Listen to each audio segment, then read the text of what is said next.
Hi, I'm Joy Purdy, and thanks for joining me for another episode of Discover the Joy of the Purdy Podcast. This is a time of year when students are returning home from college and they're catching their family up on their experiences on campus, but there are some students for whom it's going to take a while to talk about the things that have happened to them while they were away at school.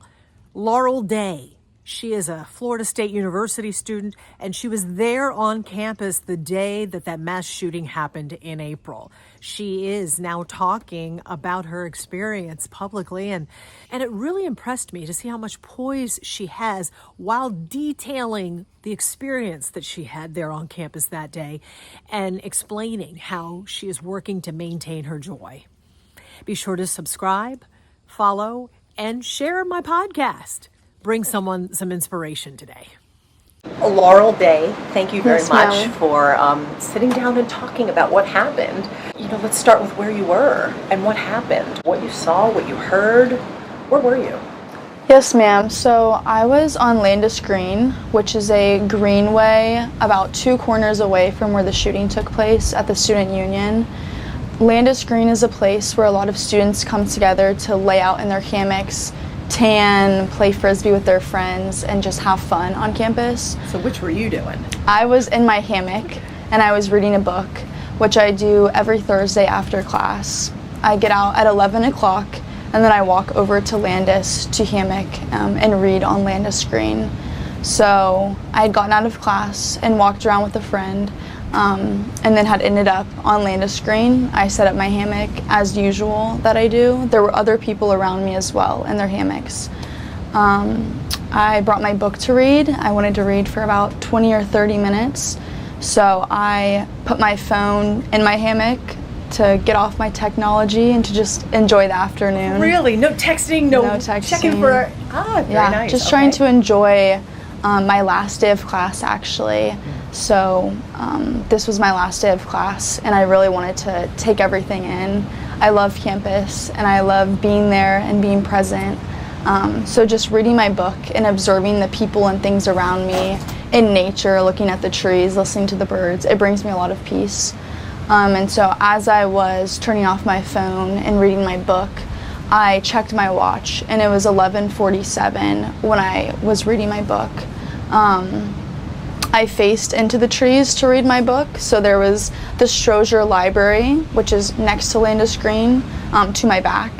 And as I was reading my book, that is when I heard the first 4 gunshots. So it had been about 10 minutes since I started reading.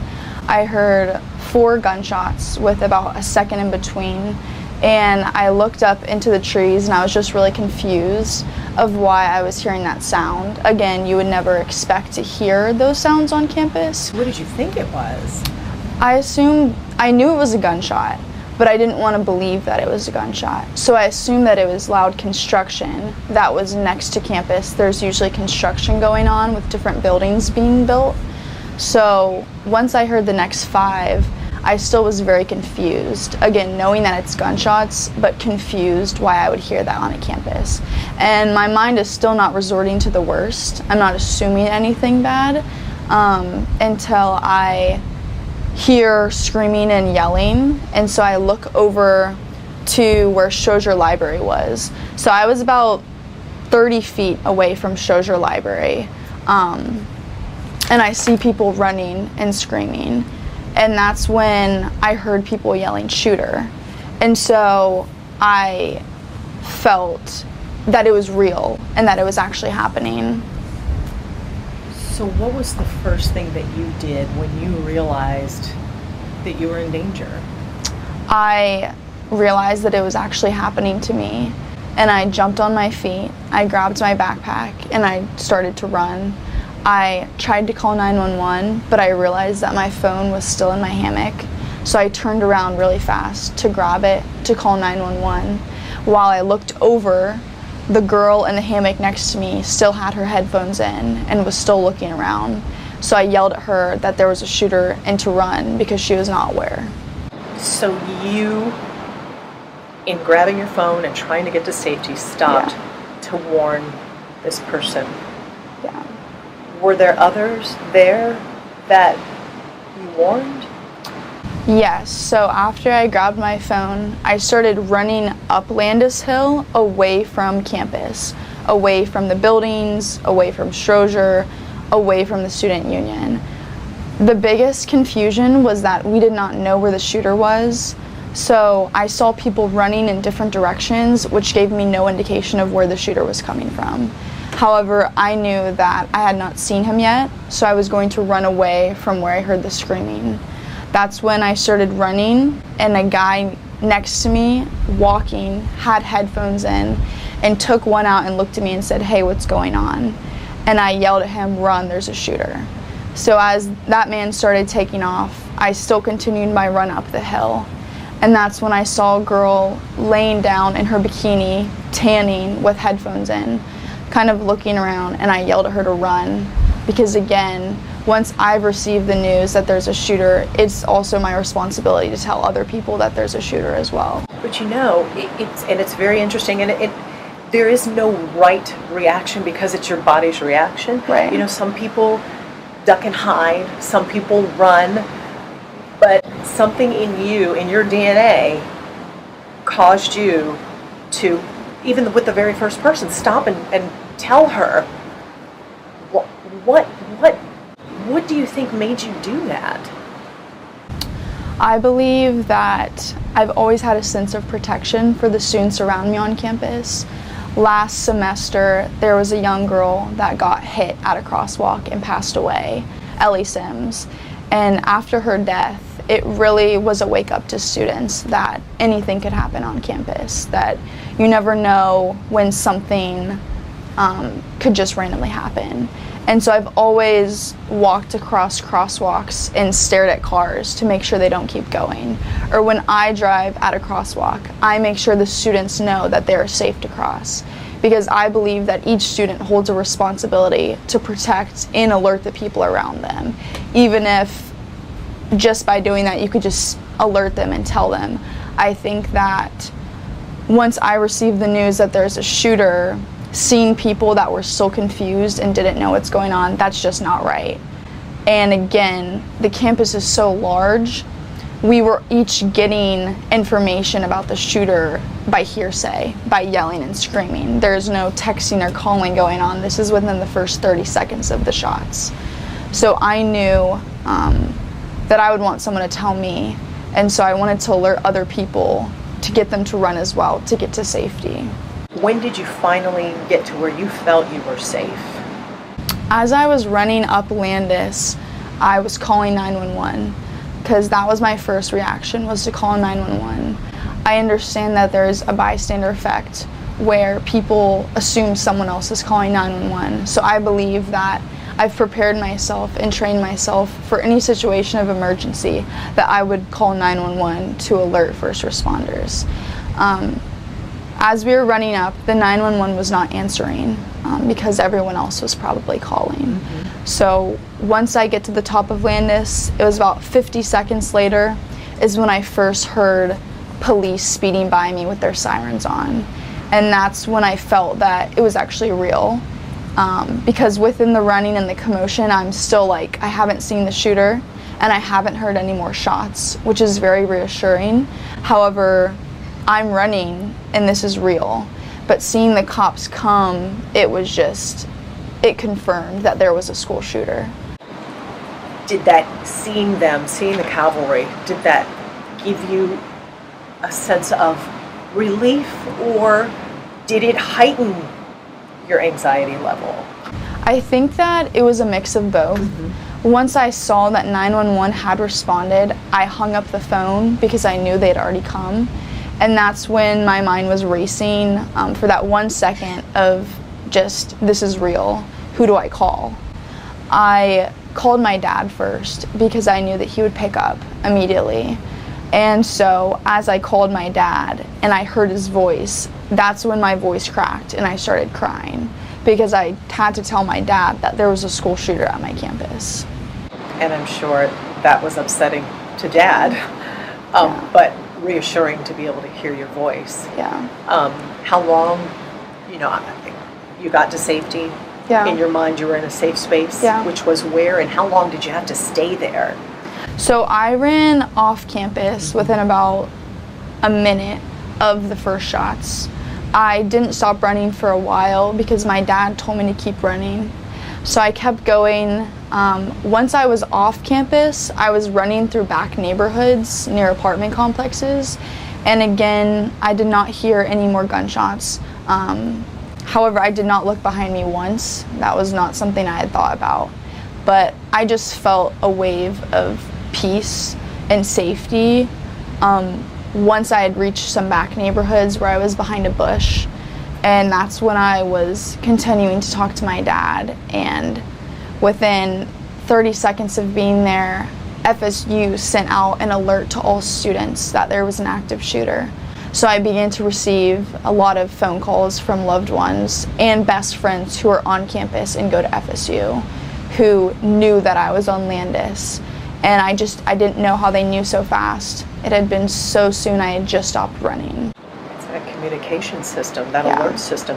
And it sounds like so many things went right here. Yeah. The response by law enforcement was they were on it. That alert that went out immediately. And, you know, we always try to learn things from tragedies. What else do you feel went right, or we could learn to do better next time? I believe that FSU PD and the Leon County Sheriff's Department handled this very professionally. They had a lot of procedures in place to take on a threat on this scale. They received the calls and showed up to campus within 1 minute, and I know for a fact that they have been trained to do this. I've heard dozens of police cars speeding by me as I was on a main road. So hearing the helicopters coming and the police cars and the ambulances, knowing that although this is real and very scary, Florida State University is here to help and they are going to protect you. I believe that the strategies they had in place prevented further tragedy and saved a lot of lives on this day. I understand that this is a very rare occasion and this is not common. However, them getting to the student union and the manner and the time that they did, I never heard more than 10 gunshots.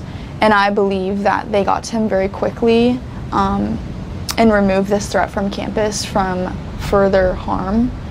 I believe that a lot of things happened to get to this place.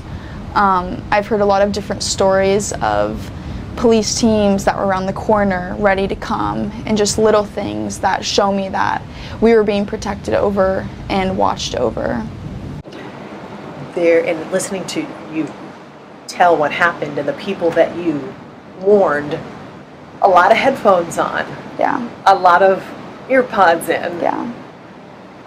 Which is, you know, those things are there for our enjoyment. I mean, it's a place of relaxation. Yeah. The place you described when you were in your hammock. Yeah. So what do you think is the solution there for students to learn from that experience? I believe that students have to be really aware of their surroundings. I'm very blessed that I am always overly aware of my surroundings, and I'm a very observant person.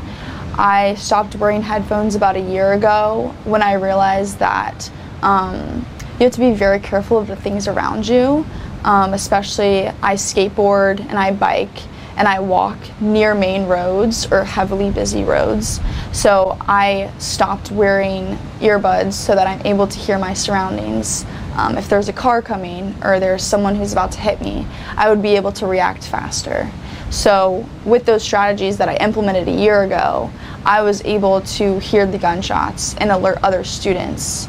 I think just the takeaway would be to be aware that unfortunately anything can happen around you, and you don't want to be so absorbed in technology or the things that you're listening to where you could miss out on something that's very important. And I think it's a delicate balance because, you know, we wear headphones to enjoy music and not be pains in the butt to everybody around us. Right. But to be aware of your surroundings, you could still do that at the same time.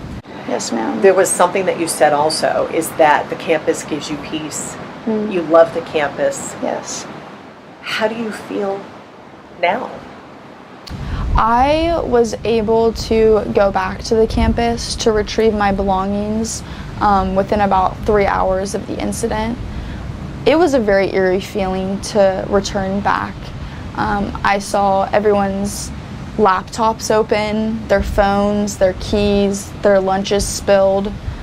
Everything was left where they ran from, and that is a very strange portrait to have in your photo. They didn't care what they left. There wasn't thoughts of, I hope no one takes my things. The first thought is to run to safety. And again, that's symbolizing that our lives are more important than whatever we had on us that day. Going back to campus, there was so many cop cars and so much law enforcement infested in the area that it wasn't campus anymore. It was a crime scene.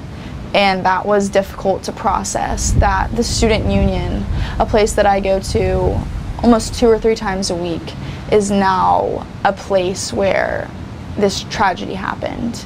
And I was there the day before, and the day before that, just hanging out in the union. I often go to the restroom there when I'm hammocking, or go there to see friends. And so it's a blessing that I was not going to the union at that time. And it really hurts to know that it's not why weren't you, like, where were you when it happened, but it's why weren't you at the union that day. Everyone goes there. It's a safe space, and we've made it a safe space. So knowing that in the back of our mind going forward, it won't be the same.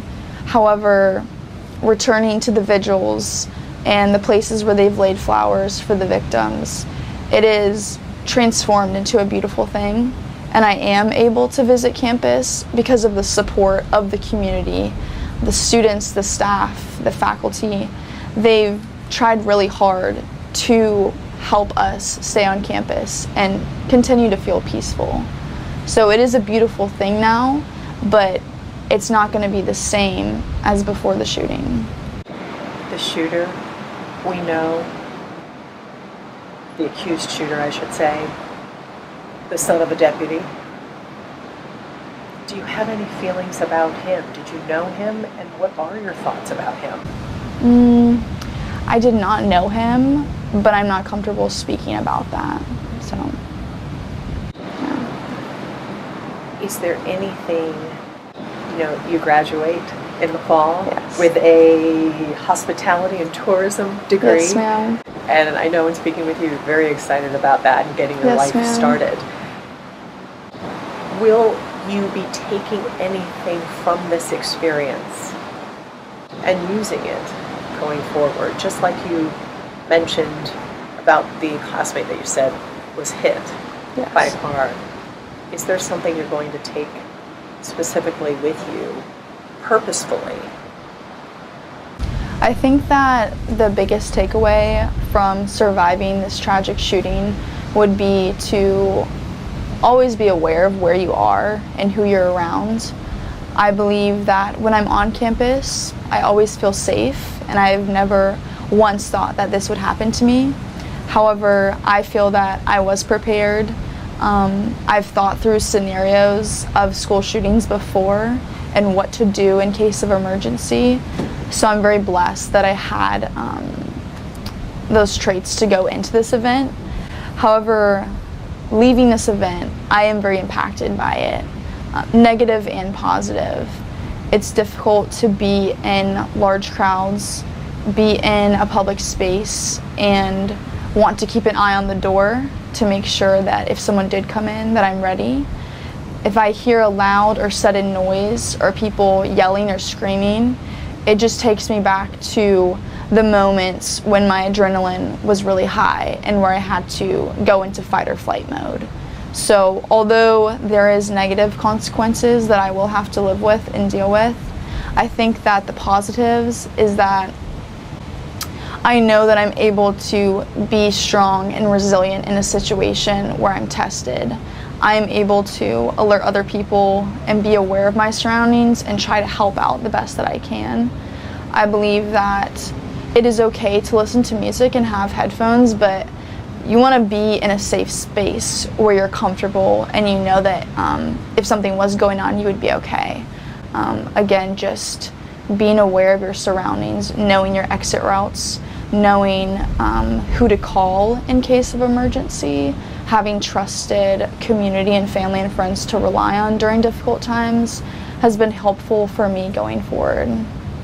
I'm very thankful that I have a faith and that it's really brought me a wave of peace from this situation, although it is very traumatic and tragic that this would happen on my campus. I know that God has been protecting over me, that He is with me as I go forward, that there are people around me that are so helpful to my healing. Within 3 hours of the shooting, I was at my home church, DCC. They posted that anyone is welcome to come. Our doors are open to anyone who needs someone to speak to.